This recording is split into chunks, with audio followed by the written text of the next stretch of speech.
Virgo, tignan natin kung ano yung mensahe para sa'yo ngayong September 2025. Keep in mind po na ito ay general reading lamang. So, hindi po lahat ay makaka-relate. So, be open-minded. Pakilawakan po ang ating mga kaisipan. At pwede nyo rin pong panoorin yung inyong other signs, Moon, Rising, and Venus. At kung bago lamang po kayo dito sa aking channel, please subscribe and hit the bell button para lagi po kayong updated every time na meron tayong uploads. At sa mga nais naman pong mag-avail ng ating private readings, ng ating rituals, ng ating products, ng ating TRS EA, ng ating TRS Afero Manifesto, at ng ating, ayan, TRS bracelet. Makikita nyo po yung link sa comment section. Nakapin po yan para ma-direct kayo. Actually, nandiyan din yun sa sa description box. Okay, tignan natin. Overall energy ng iyong September. Virgo. We have bodies of water. Spend time near water such as lake, river, or the ocean to recharge your batteries. So, ayan po mas maganda raw kung yung iba sa inyo, mas mapapadalas kayo. Sabihin natin kasi yung iba sa inyo, pwedeng malayo naman kayo sa dagat, sa mga bodies of water.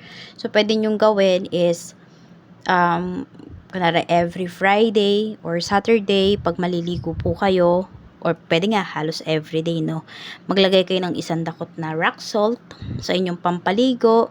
Pwede nyong dasalan yan, tas yun yung ipampaligo po ninyo para mawala yung mga negativities na kumapit po sa inyo. Tapos, ano pa ba yung pwede nyong gawin? Yun nga, you can spend time talaga sa mga bodies of water. Mas mare-recharge daw kayo. Isa pang pwede nyong gawin is hydrate yourself. So, huwag nyong hayaan na ma-dehydrate po kayo. So, inom kayo ng tubig.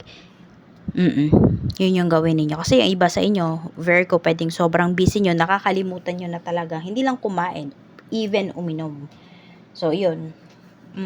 Kaya po, hydrate yourself. Check natin ano pa yung mensahe para sa'yo.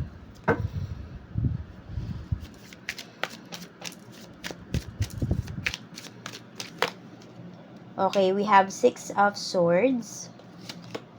Meron tayo ditong 8 of Pentacles.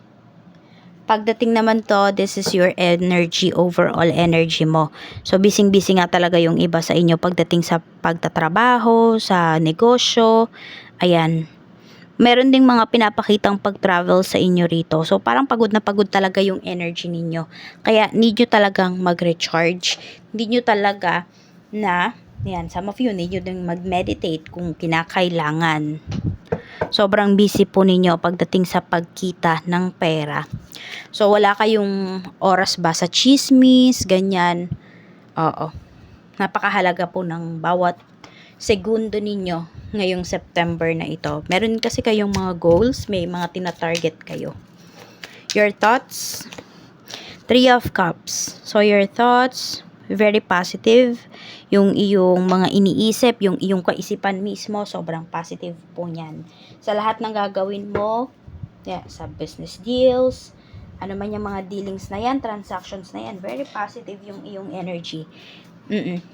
Yes, yes, parang ganyan. Yes, lahat ng energies na yan para sa'yo. Talagang ganyan yung mga business-minded, mga businessman, businesswoman. Parang lahat sa kanila positive, walang negative. So, ganyan yung energy na pinapakita mo. Ganito yung kaisipan mo ngayong month.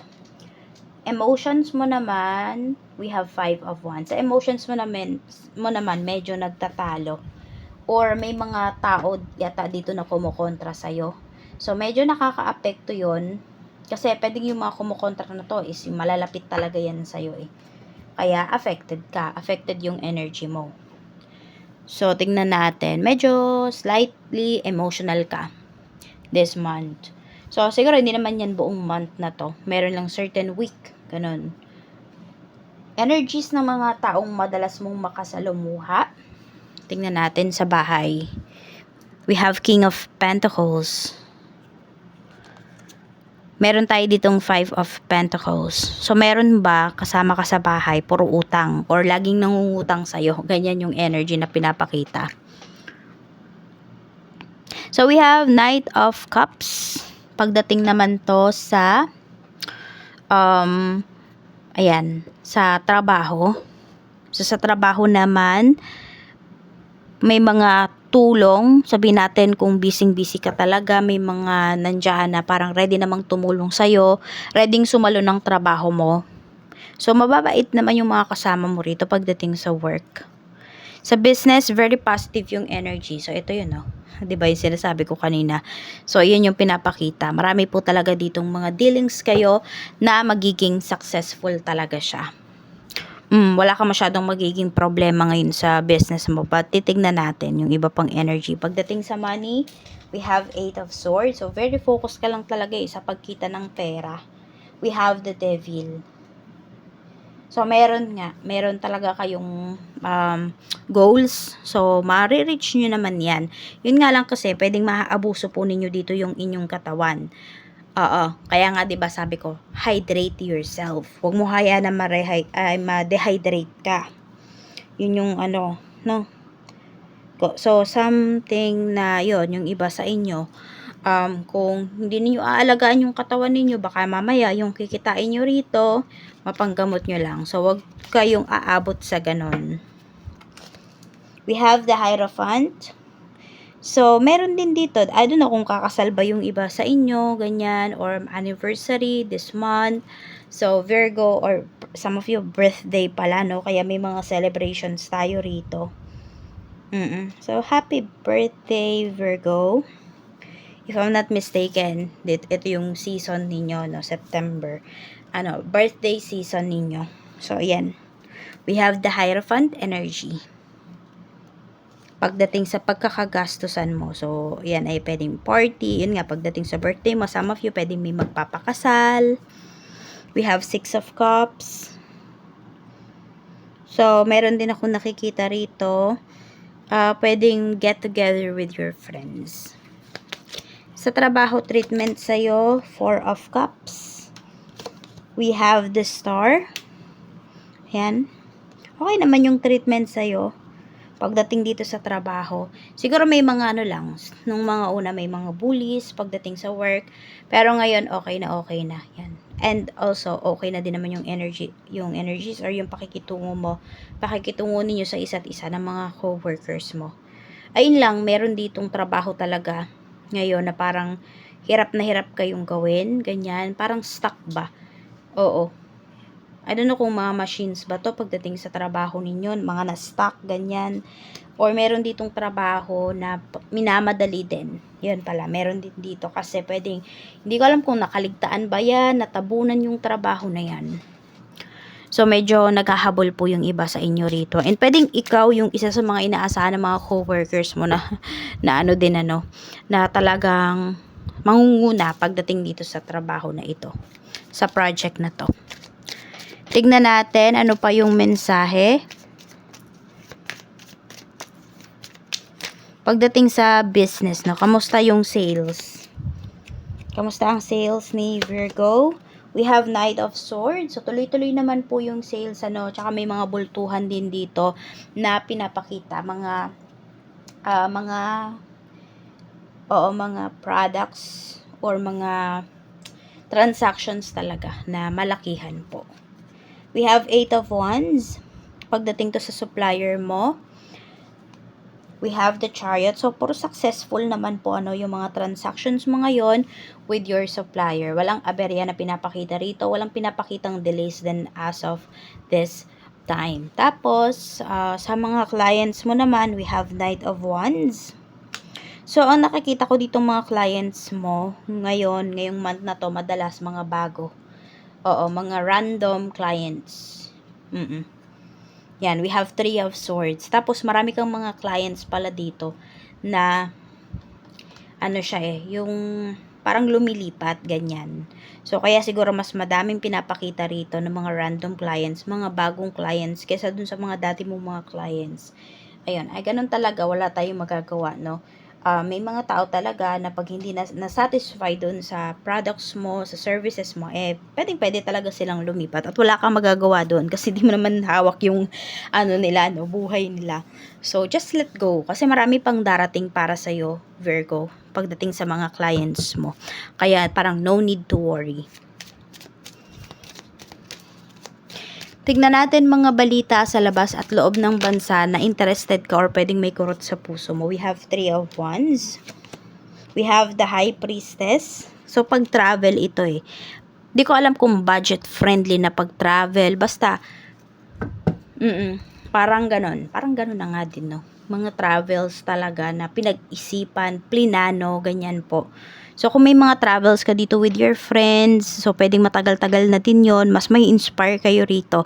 So, parang mas magkakaroon pa kayo ng goals. Pwedeng hindi lang friends, even your family. Yan, pwedeng travel with your kids, ganyan, with your hubby, with your wife. So, may tao ba dito na makakatulong sa'yo financially this month? We have 9 of Swords. We have 5 of Cups, wala. Yung iba nga parang magbibigay pa talaga sa'yo ng sakit ng ulo. Diba meron tayong pinapakita rito? Someone na kasama mo sa bahay na pwedeng nakaka-apekto talaga siya or may utang kaya nakaka-apekto siya sa finances mo, sa energy mo. So, ikaw lang ang makakatulong sa sarili mo dito. Yan, madalas kayong puyat talaga.